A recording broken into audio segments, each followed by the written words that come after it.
కేంద్రంలో నరేంద్ర మోడీ గారి నాయకత్వంలోని ఎన్డీఏ ప్రభుత్వం 11 సంవత్సరాలు పూర్తి చేసుకుంది. అదేవిధంగా ఆంధ్రప్రదేశ్లో చంద్రబాబు నాయుడు గారి నాయకత్వంలో సరిగ్గా ఇవాల్టికి కూటమి ప్రభుత్వం 1 సంవత్సరం పూర్తి చేసుకునింది. 11 సంవత్సరాల నరేంద్ర మోడీ గారి పాలన ఈ దేశ రూపురేఖలను మార్చడంలో సఫలీకృతమైంది. ఈ 11 సంవత్సరాల కాలంలో ఈ సమాజంలో వచ్చిన మార్పులు, ప్రజల జీవితాల్లో వచ్చిన పరివర్తన, జరిగిన అభివృద్ధి, ఇవన్నీ చెప్పాలంటే కనీసం 1 రోజు పడుతుంది. కానీ పత్రికా సమావేశంలో అంత సమయం సాధ్యం కాదు కాబట్టి క్లుప్తంగా ఈ 11 సంవత్సరాల ఒక ప్రజారంజక పారదర్శక పాలన గురించి వివరించే ప్రయత్నం చేస్తాను. ఈ 11 సంవత్సరాల పాలనే ఒక అమృత కాలంగా మనం చూడాల్సింది. ఖచ్చితంగా ఈ దేశ చరిత్రలో, స్వతంత్ర భారతదేశ చరిత్రలో మోడీ గారి 11 సంవత్సరాల పాలన సువర్ణ అక్షరాలతో లిఖించదగ్గది, చిరస్థాయిగా నిలిచిపోతుంది.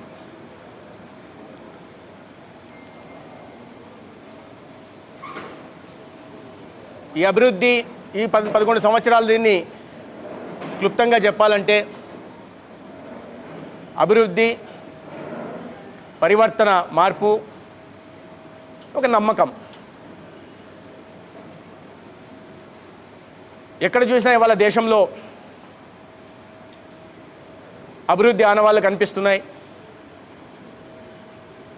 దేశ ప్రజల జీవితాల్లో,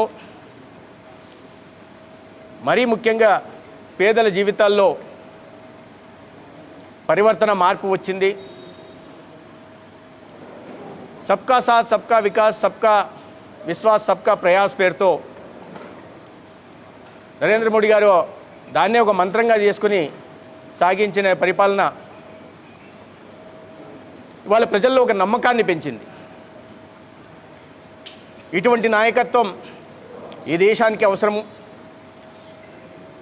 మనం అందరం కలలు కంటున్న వికసిత భారత్ నిర్మాణం కావాలంటే, భారత్ మళ్ళీ విశ్వగురువుగా పునర్వైభవం సాధించాలంటే ఇటువంటి నాయకత్వం దేశానికి అవసరమని ప్రజలందరూ ప్రగాఢంగా విశ్వసిస్తున్నారు. ఆ నమ్మకాన్ని కూడా నాయకత్వం పట్ల, సమర్థ నాయకత్వం పట్ల ప్రకటిస్తున్నారు. దీనికి అన్నిటికీ కారణం ఏంటంటే, మోడీ గారు ఏదో ప్రధానమంత్రిగా కాకుండా ప్రజలకు తన సేవ చేయడానికి వచ్చిన ప్రధాన సేవకుడుగా తనను తాను ప్రజల ముందు ఆవిష్కరించుకున్నారు. పరిపాలనని ఒక కొత్త నిర్వచనం చెప్పి సేవగా మార్చారు. సేవ చేయడాన్ని ఒక సంస్కృతిగా ఈ దేశంలో మార్చారు. ఇవన్నీ వీటి కారణంగానే ఇవాళ ప్రజల్లో ఆ విశ్వాసం కలిగింది.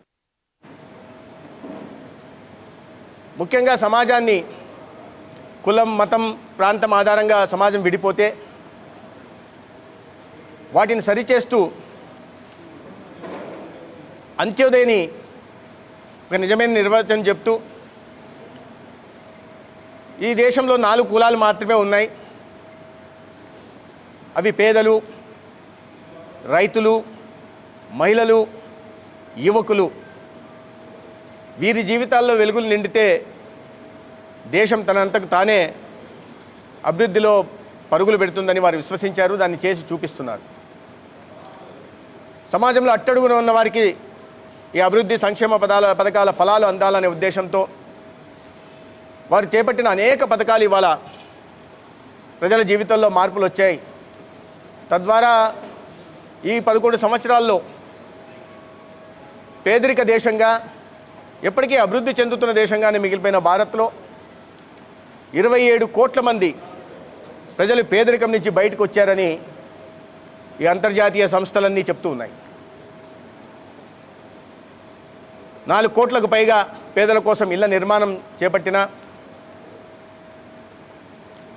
51 కోట్ల మందికి సురక్షా బీమా యోజన కలిగించిన, 29 కోట్ల మందికి జీవనజ్యోతి బీమా లబ్ధి చేకూర్చిన, 7 కోట్ల మందికి పైగా ఇవాళ అటల్ పెన్షన్ వర్తింపజేస్తున్న, 68 లక్షల వీధి వ్యాపారులకి స్వనిధి లబ్ధి చేకూరుస్తున్న, లేదా 55 కోట్ల మందికి జేబుల్లో ఖర్చు తగ్గించడం కోసం, అందరికీ ఒక నాణ్యమైన వైద్యం అందించడం కోసం ఆయుష్మాన్ భారత్ ద్వారా 5 లక్షల వైద్య సహాయం దేశవ్యాప్తంగా ఎక్కడైనా పొందే అవకాశం కల్పించిన, ఇవన్నీ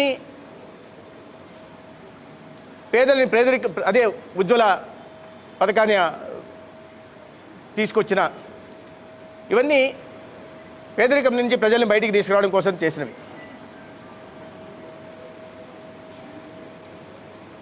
వ్యవసాయ రంగానికి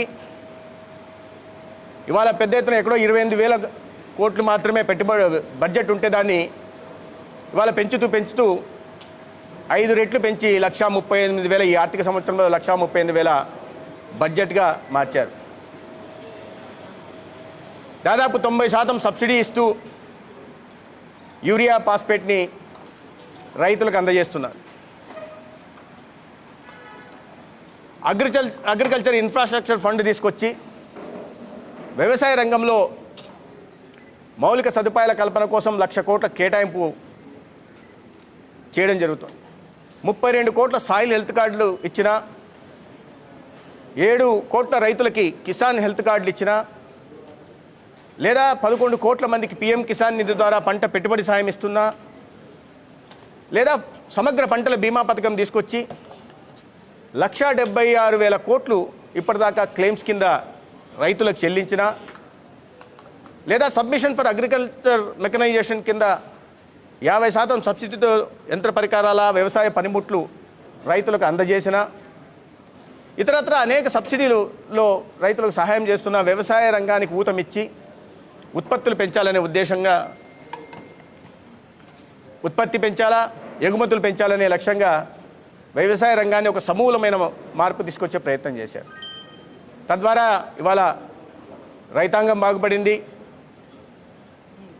వ్యవసాయ రంగం ఊపందుకుంది. మహిళా సాధికారత గురించి నిరంతరం పరితపించే దేశ ప్రధాని 12 లక్షల మరుగుదొడ్లని, వ్యక్తిగత మరుగుదొడ్లని నిర్మించి అక్కచెల్లెల ఆత్మ గౌరవాన్ని నింపారు. 9,60,00,000 ఉచిత గ్యాస్ సిలిండర్లు ఇవ్వడం జరిగింది. అదేవిధంగా 53 కోట్ల ముద్రా రుణాలు ఇస్తే దానికోసం 33 లక్షల కోట్లు ఖర్చు పెడితే దాంట్లో దాదాపు 69% మంది మహిళలు లబ్ధి పొందారు. ఈ రకంగా మహిళా సాధికారత కోసం పాటుపడుతూనే ఇవాళ నేషనల్ లైవ్లీహుడ్ మిషన్ ద్వారా కానీ, అర్బన్ లైవ్లీహుడ్ మిషన్ ద్వారా కానీ లక్షల కోట్లు స్వయం సహాయక బృందాలకి అందజేస్తూ వారికి ఒక స్వయం ఉపాధి కల్పించే అవకాశాన్ని కూడా కల్పిస్తున్నారు. నిజంగా మహిళా సాధికారత సాధించాలంటే కేవలం ఈ పథకాల లబ్ధి చేకూర్చడం మాత్రమే కాదు, ఆర్థిక పరిస్థితి మెరుగుపరచడమే కాదు, వారికి రాజకీయ అధికారం కూడా ఇవ్వాలనే ఉద్దేశంతో 33% కొన్ని దశాబ్దాలుగా మురిగిపోతున్న ఈ చట్టాన్ని వెలుగులో తీసుకొచ్చి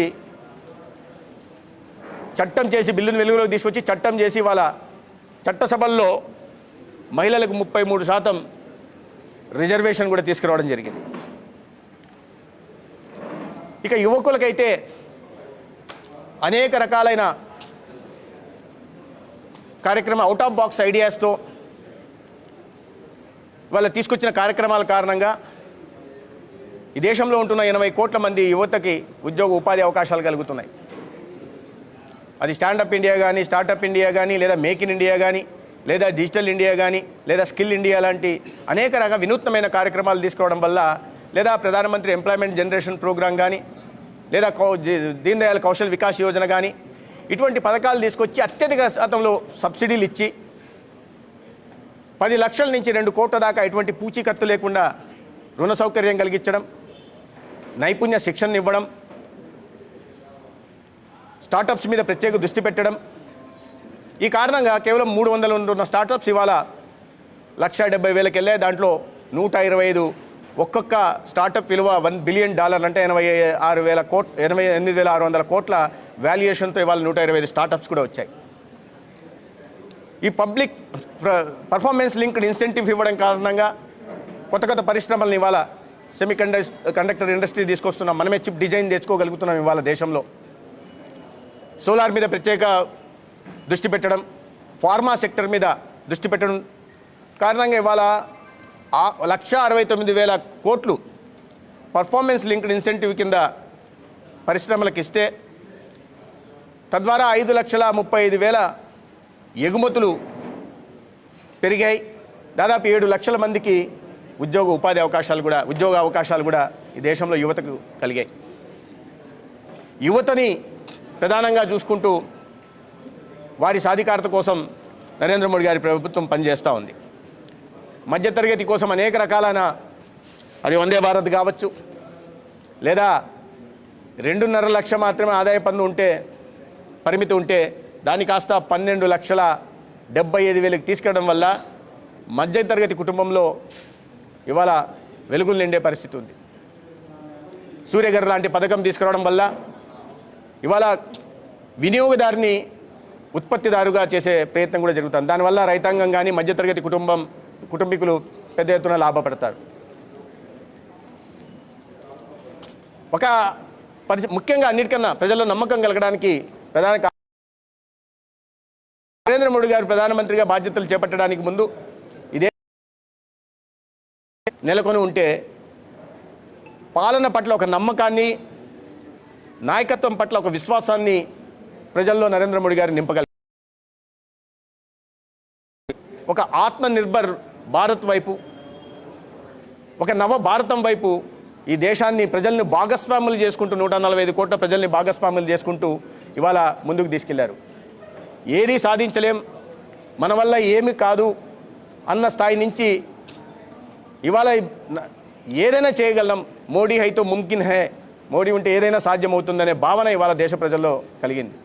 దాని కారణంగానే మనం ఏ ప్రపంచంలో ఏ దేశం చేయలేని పనిని చంద్రమండలంలో దక్షిణ ధ్రువంలో శాటిలైట్ దించగలిగాం. సాంకేతిక పరంగా అనేక రకాలైన విజయాల్ని సాధించాం. 17కు పైగా పేటెంట్లు సాధించాం. ఇవాళ మనం యూపీఐలు కానీ మన టెక్నాలజీ వైపు ప్రపంచం కూడా విస్తుపోయి చూసేలాంటి పరిస్థితి ఇవాళ ఏ రకంగా వీటిని సాధిస్తున్నారు. జన్ధన్ యోజన పట్ల ప్రపంచ దేశాలు దీన్ని ఒక కేస్ స్టడీ లాగా చేసుకొని ముందుకెళ్తున్నామంటే ఈ టెక్నాలజీని పరిపాలనకు అనుసంధానం చేసి ప్రజల జీవితాల్లో ఏ రకంగా మార్పు తెస్తున్నామనేది ఇవాళ ప్రపంచం చూస్తూ ఉంది. మరి ప్రజలు విశ్వాసం కలగడానికి మరొక కారణం ఏంటంటే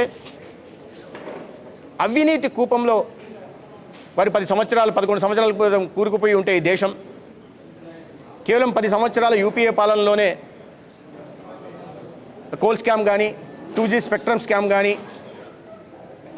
లేదా కామన్వెల్త్ స్కామ్ కానీ, ఇట్లాంటి అనేక రకాల స్కామ్లు జరిగి 12 లక్షల కోట్ల ప్రజాధనం లూటీ అయితే ఈ 11 సంవత్సరాల్లో ఒక్కటంటే ఒక్క అవినీతి ఆరోపణ లేకుండా ఒక పారదర్శకమైన పాలన నరేంద్ర మోడీ గారు అందిస్తున్నారు. కాబట్టి ఇవాళ ప్రజల్లో నాయకత్వం పట్ల విశ్వాసం పెరిగింది.